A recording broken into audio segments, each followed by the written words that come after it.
ایک چیز بتاتا ہوں جو آپ کو خوابوں میں ہر چیز دکھا دے گی. ارے ہر چیز. اللہ اکبر. آپ کے لاہور مغل پورہ میں لال پل ہے. جی بالکل ہے؟ بالکل بالکل. جی جی بڑا مشہور. ہاں جی.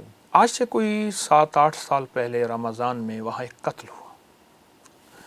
ایک جوان کا قتل ہوا. وہ ہمارے ایک مخلص ہیں، شاہ جی ہیں، ریلوے میں ملازم ہیں. کہنے لگے کہ دفتر میں تذکرہ ہو رہا تھا کہ نوجوان تھا، قتل ہو گیا، قاتل کا پتہ نہیں. ان کی نسبت تسبیح خانے سے تھی، ابکری سے تھی. وہ کہنے لگے میں بتاتا ہوں، قاتل خود آ کے بتائے گا مجھے کس نے قتل کیا. کوئی مسئلہ ہی نہیں. قاتل خود آ کے ہاں بتایا کہ ہاں مجھے قتل کس نے مجھے کیا. کس نے قتل کیا. اور یہ میرے پاس ایک نہیں بے شمار واقعات ہیں. ارے اللہ اکبر. عمل بتاتا ہوں کیونکہ اس میں میری ذات کا کمال نہیں، اللہ کے کلام اللہ کا کے کمال کلام ہے. کا بات. بالکل. تو اس لیے میں چیلنج اگر کر رہا ہوں کہ ایسا ہوگا تو اس میں میری ذات کا کوئی کمال نہیں. میں اللہ کے نام کے سامنے زیرو ہوں. حضرت خواجہ حسن بصری رحمۃ اللہ علیہ کی روایت ہے، اور یہ روایت مختلف کتابوں میں ہے. اور ایک کتاب ہے فضائل درود شریف، شیخ الحدیث مولانا ذکریہ رحمۃ اللہ علیہ، ان کی کتاب میں بھی میں نے دانستہ حوالہ دیا ہے، اور بھی بے شمار کتابوں جی میں، جی جی. کہ فرمایا کہ جو بندہ چاہتا ہے کہ اپنی کسی میت مرحوم، اپنی کسی پیارے بعد از وصال اس سے ملاقات ہو، تو 4 رکعت نماز نفل پڑھے سوتے وقت. 4 رکعت نفل ایک ہی سجدے کے ساتھ، 4 رکعت کٹھی. جی جی جی.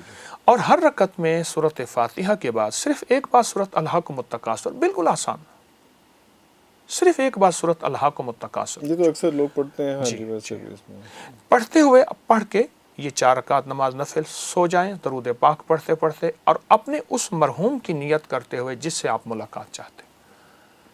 کسی کو جلدی، کسی کو دیر میں، کتنی توجہ، کتنا دھیان ہوگا، اتنا فوراً اس سے ملاقات ہوگی. کہنے لگے میں نے یہ عمل بتا دیا. سن لیا، گئے. ان کی کچھ خواتین نے پڑھنا شروع کیا. ایک کے خواب میں آئے. بعض اوقات چند دن لگ جاتے ہیں، بعض اوقات کچھ زیادہ دن بھی لگ جاتے ہیں. عمل چھوڑنا نہیں چاہیے. بالکل بالکل. کہ فلاں نے پکڑا تھا، یہ اوزار قتل ہیں، یہ ہیں، اس نام کا بندہ ہے، وہ فلاں جگہ دبائے ہوئے ہیں، اس نے مجھے قتل یوں کیا تھا. حتیٰ کہ وہ سارا نظام سامنے آ گیا. پورا اس نے قتل کا پیٹرن بتا دیا، کیسے کیسے، کہاں، کس وقت، کس اوزار کے ساتھ کیا ہوا تھا. یہ عمل بہت زبردست عمل ہے اگر آپ یہ دیکھنا چاہتے ہیں. حتیٰ کہ میں تو اس عمل کے ذریعے میں نے کئی لوگوں کو بتایا، انہوں نے بڑی بڑی ہستیوں کی زیارتیں کی. ارے اللہ. آپ کس ہستی کی زیارت کرنا چاہتے ہیں؟ آپ چاہتے ہیں فلاں ہستی کی زیارت ہو جائے تو یہ عمل آپ پڑھ کے سو جائیں. پھر آپ چاہتے ہیں کہ اس سے سوال و جواب بھی ہو، اس سے استفادہ بھی ہو، تو آپ اس عمل کو کچھ ایسا متواتر کریں. آپ کے سامنے ہر چیز کھلے گی، حیرت انگیز کھلے گی، ایک دنیا کھلے گی، ایک جہان کھلے گا. کئی دفینے خزانوں کے میں نے بتایا، انہوں نے نکالے. ارے اللہ. انہوں نے بتایا کہ فلاں جگہ خزانہ ہے، یا فلاں جگہ تعویذ دفن ہے، یا فلاں جگہ تمہارے لیے یہ عمل ہوا اور اس نے کیا. اس نے پوری ایک زندگی دکھائی جاتی ہے، پورا ایک نظام دکھایا جاتا ہے. اچھا، جس سے ابھی پہلے کپڑے کا ذکر ہوا کہ جسم پہ کوئی پہنا ہوا کوئی کپڑا اس کے لیے، حسد کے لیے، تو یہ کپڑے کے اوپر بھی تو جادو کیا جاتا ہے. یہ بھی ہوتا ہے کہ کپڑے کرتے کے اوپر یا اس میں، وہ بھی بہت ایک نارمل سمجھا جاتا ہے. انسان کے استعمال کا کیا ہوا کپڑا نا، اس پہ نقش لکھا جاتے ہیں. استعمال کیا ہوا کپڑا، انسان کے جسم کے بال، ناخن. جی جی جی جی. اس لیے بالوں اور ناخن کی ضرور حفاظت کرنی چاہیے، اسے دفن کرنا چاہیے، پھینکنے نہیں چاہیے. حتیٰ کہ یہاں تک کہ آپ کے بال اور ناخن جو ہیں وہ جنات بھی چرا کے لے جاتے ہیں. جنات کا جادو انسانوں سے زیادہ سخت، جنات کی نظر بد انسانوں سے زیادہ سخت. من الجنت والناس، اللہ نے پہلے جنات کا تذکرہ کیا ہے، پھر انسانوں کا تذکرہ کیا ہے. یہ اور جب دفن کر دیں وہ اللہ پاک اس کی خاص حفاظت اور طاقت میں پھر وہ چیزیں اس کو وہاں سے نہیں نکال سکتے، وہ ایکسیسیبل نہیں ہوتی ہیں پھر ان کے لیے. لیکن جنات کیوں حسد کرتے ہیں، یا جنات کیوں جادو کرتے ہیں، یا جنات کی نظر لگاتے ہیں؟ ان کا کیا مطلب؟ ہم سے کوئی لوگ تو چلو پھر کوئی بغض کینہ حسد رکھ لیتے ہیں، جنات بھی یہ کام کرتے ہیں. اس نے کہا تو کون کہہ رہا میں خام خواہ، لیکن میری عرض یہ ہے جنات کا حسد تو پہلے دن سے ہے. وہ مخلوق پہلے ہیں، آپ تو بات کے انسان. اور انہوں نے کہا کہ یا اللہ ان کو کیوں پیدا کر رہے ہیں؟ جنات کا حسد تو پرانا ہے اور قیامت تک رہے گا. دیکھیے جس طرح ہمارے ہاں شریر بھی ہیں، شریف بھی ہیں، اس طرح جنات کے ہاں شریر زیادہ ہے، کیوں؟ آگ ہے، اور حسد آگ ہے، اور نظر بد آگ ہے، اور جادو آگ ہے۔ اچھا تو وہ ان کے زیادہ قریب ہے۔ آگ ہے۔ اچھا جنات اپنے اوپر بھی بہت زیادہ جادو کرتے ہیں، آپس میں ان کی بہت زیادہ ہوتی ہیں، چونکہ جن میرے تابع نہیں، میں نہ جنات کا آقا ہوں، میں ایک عام سا انسان ہوں، لیکن یہ روایات میں ہے، یہ مشاہدات میں ہے، یہ تجربات میں ہے۔ لیکن جن کہا تو جاتا ہے کہ جنوں سے دوستی کی جا سکتی ہے، تو کی جا سکتی ہے کہ آپ نے نہیں کی ویسے؟ نہیں، میرے پاس لیکن کی جا سکتی ہے؟ ہاں کرنے والوں کے پاس جن تابع ہیں، تابع نہیں تو ورنہ دوست ہیں۔ جنات بہت زیادہ میں نے سنا ہے، میں نے واقعات دیکھے ہیں، میری زندگی اسی شعبے میں ہی ساری، جی بالکل، اس لیے میں بچپن آپ سے پوچھ بچپن رہا یہی ہوں۔ گزرا۔ ہاں لیکن میں اس لیے آپ سے پوچھوں کہ جنات سے دوستی بڑا کامن ہے، یہ ہو ہاں، سکتی ہے۔ لیکن دوستی نظر بھی نقصان آتے دہ ہیں۔ نہیں ہے، پھر نظر بھی آتے ہیں۔ تابع کرنا نقصان دہ۔ آپ اچھا خاصا انسان کو غلام بنا لیں تو وہ بھی پسند نہیں کرتا، جنات کیسے پسند کرتا ہے؟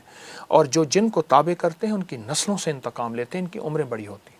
لیکن اس وقت ٹیمپری وہ فائدہ اٹھا لیتے تو ہیں ظاہر ہے اس کا۔ وہ انسان ہے، اس نے عمل کیا ہوا ہے، اس کو جکڑا ہوا ہے عمل میں، تو عمل میں جکڑا ہوا ہے تو وہ تو کچھ نہیں کر سکے گا۔ تابع سے مراد ایک قسم کو غلام بنایا ہوتا ہے، تو وہ کیونکہ وہ اس حصار سے باہر نہیں نکل پاتا، یہ دوست نہیں ہو سکتا۔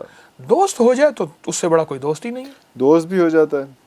اب میں بتاؤں، شاہ عبد القدوس گنگوہی رحمۃ اللہ علیہ کا مزار بہت بڑا مزار ہے انڈیا میں، گنگوہا میں، گنگوہا، جی بالکل ٹھیک ہے۔ صدیوں پرانا مزار ہے۔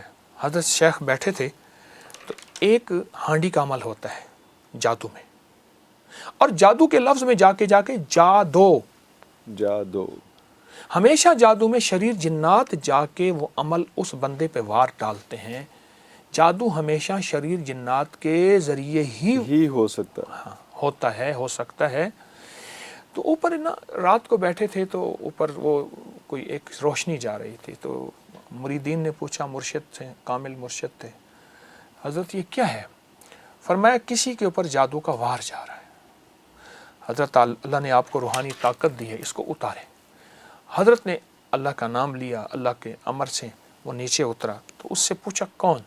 اس نے کہا میں فلاں فلاں جن ہوں، اور ہم فلاں فلاں بندے کے اوپر ایک ہانڈی ہے، اس کے اوپر عمل کیا ہوا ہے، یہ جا کے ٹوٹے گی، اس کا گھر، اس کا جسم، ہر چیز برباد، اس کا جیسے کہتے ہیں ککھ نہیں رہے گا، تنکا تنکا نہیں رہے گا، ذرا ذرا نہیں رہے گا، برباد ہو جائے گا۔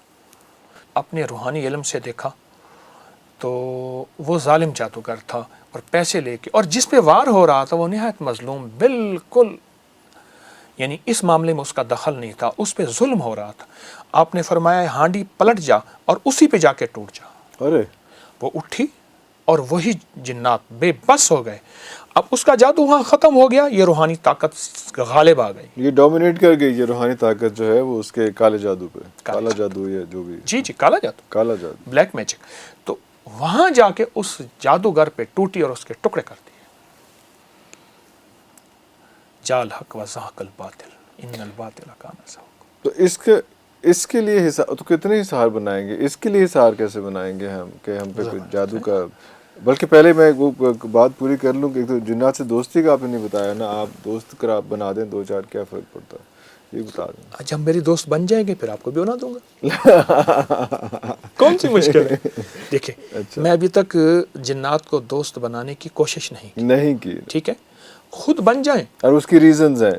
ہاں اگر آپ کے میرے خود جنات دوست بن جائیں گے تو عرفان صاحب ایک آدھ آپ کو دے دوں گا، پھر میرے پاس آئیں تو صحیح۔ نہیں لیکن آپ کو پتا تو ہوگا نا کہ کیسے جنات، دیکھیے جنات کو میں نے عرض کیا نا کہ لیکن میں مشکل عمل ہے۔ دوستی میری سنیے نا، دوستی آپ کیوں کرنا چاہتے ہیں؟ جو محنت آپ جنات کی دوستی کرنے پہ لگا رہے ہیں وہ جنات کے رب سے دوستی کرنے پہ لگا رہے ہیں۔ ارے اللہ واہ واہ،